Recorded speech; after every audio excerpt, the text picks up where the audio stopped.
di mana Rasulullah sallallahu alaihi wasallam telah bersabda, masalul mu'min masalun nahlah. Perumpamaan orang yang beriman adalah seperti seekor lebah.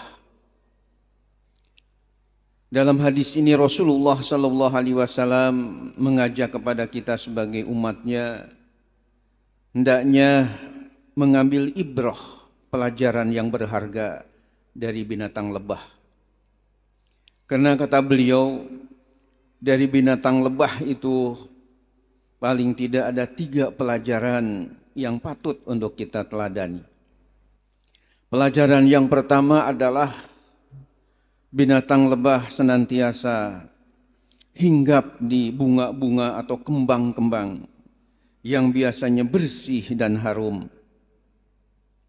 Pelajaran yang bisa kita ambil adalah hendaknya kita sebagai umat Islam yang mengaku sebagai umat Nabi Muhammad SAW, hendaknya kita selalu mujalasah, musahabah, duduk-duduk dan bersahabat dekat dengan orang-orang yang bersih, dalam arti orang yang takwa kepada Allah, orang yang soleh, orang yang rajin ibadah kepada Allah Subhanahu wa ta'ala, dan harum namanya di tengah-tengah masyarakat. Kenapa kita harus dekat dengan orang-orang yang soleh, yang harum namanya? Ya mudah-mudahan kita ketularan kesolehannya, rajin ibadahnya, bertakwanya kepada Allah Subhanahu wa ta'ala. Yang kedua, ibrah yang kedua dari binatang lebah. Binatang lebah ketika hinggap di bunga atau kembang yang bersih dan biasanya harum tadi, tidak hanya sekedar hinggap atau dekat, akan tetapi dia terus mengambil saripati dari bunga atau kembang tadi. Akhirnya memproduksi yang namanya madu, di mana madu ini Al-Quran sendiri dalam surah An-Nahl mengakui kehebatannya yang menyatakan fihi syifa'ul linnas. Dalam madu ada obat penawar bagi umat manusia yang luar biasa. Ibrah yang kedua yang bisa kita ambil dari binatang lebah tadi, bahwa ketika kita duduk-duduk bergaul dengan orang yang soleh, dengan orang yang alim, yang ilmunya tinggi, ilmunya dalam, hendaknya kita jangan hanya sekedar duduk-duduk saja, akan tapi hendaknya kita banyak bertanya kepada beliau. Hendaknya kita menggali ilmu-ilmu yang dimiliki oleh beliau. Apakah ilmu menyangkut masalah fikih atau usul fikih, ilmu menyangkut masalah tafsir atau hadis, dan yang lain-lainnya yang diperlukan oleh kita orang yang masih awam.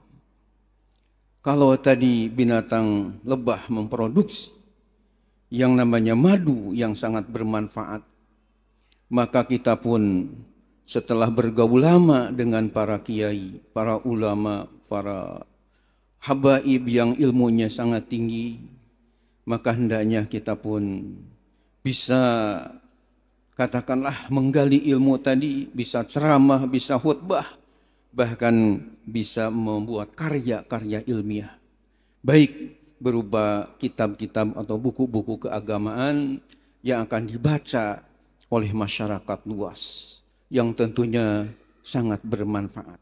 Walaupun kita sudah terbujur di alam kubur, tapi insya Allah aw ilmin yuntafa'u bih, ilmu yang terus dibaca dan dipelajari, diamalkan oleh masyarakat luas, akan terus mengalir, pahalanya tidak ada henti-hentinya. Yang ketiga, ibrah yang ketiga dari binatang lebah. Kata Nabi, binatang lebah walaupun hinggap di suatu ranting yang kering atau yang kecil, tapi ranting tersebut tidak pernah patah. Maksudnya yang bisa kita ambil pelajaran adalah ketika kita bergaul di tengah-tengah masyarakat, hendaknya kita menjaga perbuatan kita, ucapan kita dari hal-hal yang negatif. Jangan sampai gara-gara pembicaraan kita, ucapan kita, sehingga orang lain menjadi tersakiti dengan lidah kita. Mari kita mencontoh kepada binatang lebah tadi sesuai dengan yang dianjurkan oleh Nabi kita Muhammad sallallahu alaihi wasallam. Yang pertama adalah kita hendaknya bergaul dengan orang-orang yang soleh, dengan orang-orang yang rajin ibadah, yang bertakwa kepada Allah Subhanahu wa taala. Yang kedua, kita juga harus rajin bertanya, menggali ilmu-ilmu dari ulama-ulama yang kita pergauli itu. Yang ketiga, hendaknya kita menjaga tingkah laku kita dan ucapan-ucapan kita dari hal-hal yang negatif, sehingga kita selamat fid dunya wal akhirah. Amin, amin ya Allah ya rabbal alamin.